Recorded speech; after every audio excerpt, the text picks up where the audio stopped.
What's up, lore masters? Today we'll be discussing the continued annihilation of the human race after the traitor Stephen Franklin refused to help save humanity. This will be a discussion and breakdown of the failed peace talks between the Minbari and the Earth Alliance. Honestly, it's a failure on multiple fronts, so let's just get into it. Before we break down the failed peace talks themselves, I do have a question.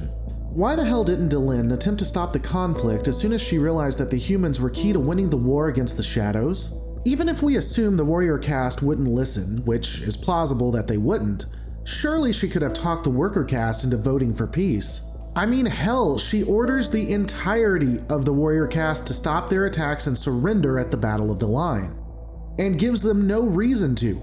At least not to those who aren't on the council. You're telling me she can't do that once she sees the message from Ducat after his death? On that note, why can't she show the message to the council? I get that some might not believe, but it's hard for me to understand why she wouldn't at least attempt it.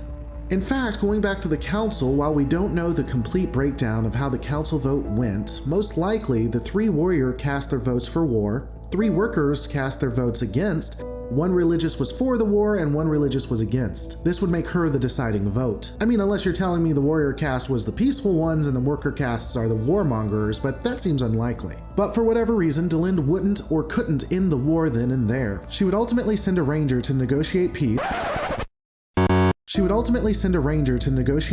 Under the most secret of circumstances, and again, for little to no reason. I don't buy that this wouldn't be an official event. Why would the council oppose it?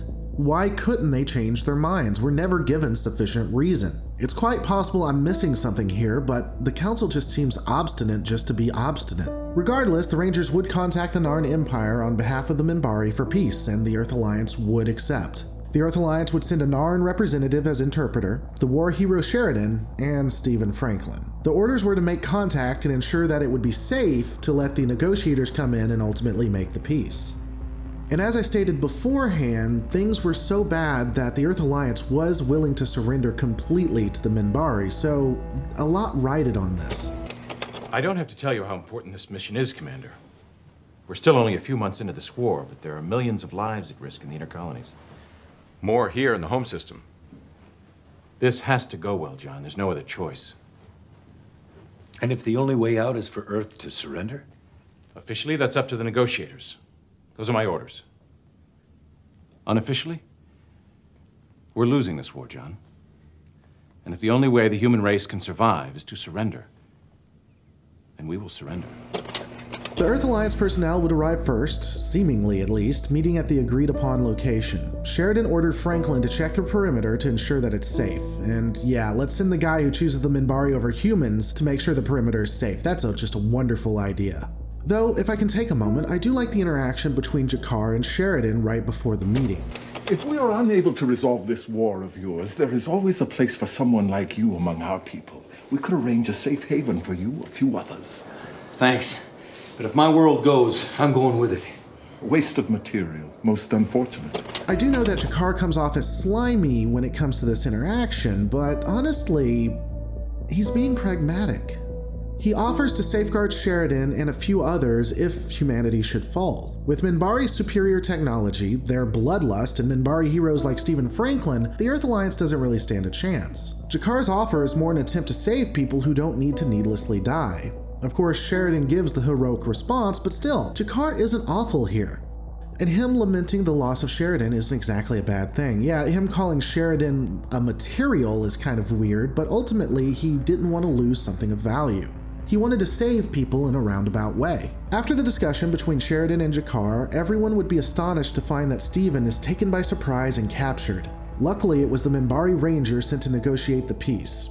And again, this interaction between the humans and the Minbari is well done. They discuss the atrocities on both sides, which both sides would fester and then get to the actual conversation. Also, I love the Minbari and his acting like he has never spoken English. It's done very well. Unlike Discovery, Babylon 5 always portrayed people speaking different languages very well, in my opinion. I mean, if Star Trek is going to steal stuff from Babylon 5, why not steal that? I mean, come on, Discovery, get in the game.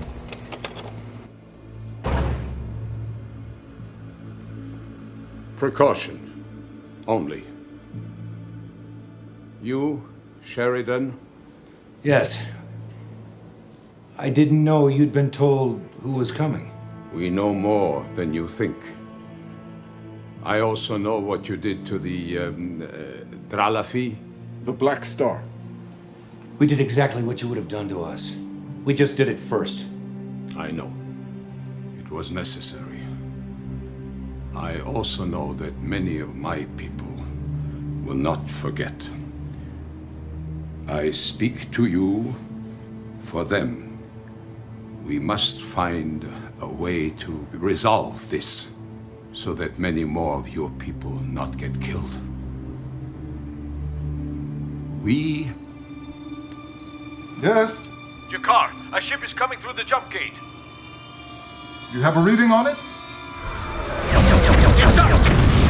The peace talks are interrupted by a Centauri surprise attack, and again, let's discuss this for a moment. We know that the Centauri had no way of knowing what this meeting was about. Additionally, the Centauri didn't know the Minbari were aware of the Narn selling weapons to the humans. The Centauri believed that the Minbari would assume the tech was obtained from them and start a war. The Centauri couldn't risk a war with the Minbari. And I mean, they couldn't really contact the Earth Alliance. What would the Earth Alliance say anyway? If this was a meeting to sell weapons, they'd deny it and move the meeting. I do understand why Londo would regret his actions, but he was right. He had no way of knowing.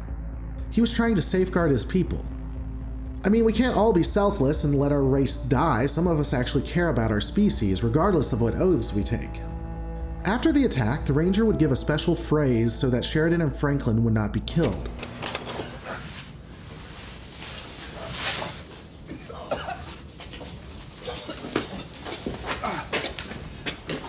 Help me.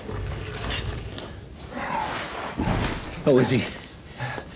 Not good. We need him alive. That may not be possible. I'm sorry I made things worse. Try not to talk, all right? No, you must listen. They will come looking for me, and they will blame you for me. And the war will grow worse. Listen carefully and repeat exactly.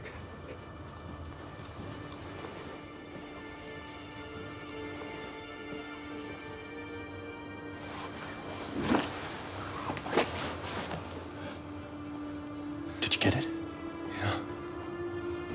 As predicted, Sheridan, Franklin, and Jakar were captured by the Minbari. Upon being brought to Delin, she would immediately take them into a room and investigate to find a way to stop the war. Would find out the real reason that the Ranger died and use it to bring peace between the two species. Would send them back to the Earth Alliance with a message for peace. Would do literally anything but the one thing that wouldn't help the war at all. When Sheridan, Franklin, and Jakar were brought before Delin, she would order them killed until they told her about Dukat and his secrets, and then order them released. Cause why the fuck not? Literally anything else would have saved tens of thousands of human lives, but screw that idea. I will say this, it's possible this entire interaction shows the rigidity of the Minbari and the mistrust of humanity. Perhaps it was trying to show that both sides were set in their ways and nothing could be done after the death of the Ranger. But honestly, it seems like the same story as what we see in the beginning, a cavalcade of errors on all sides. Unfortunately, the war would only heat up and get worse, and that would bring us to the Battle of the Line, one of the worst defeats ever seen in the galaxy. I'll see you then, when we talk about the surrender of the Minbari.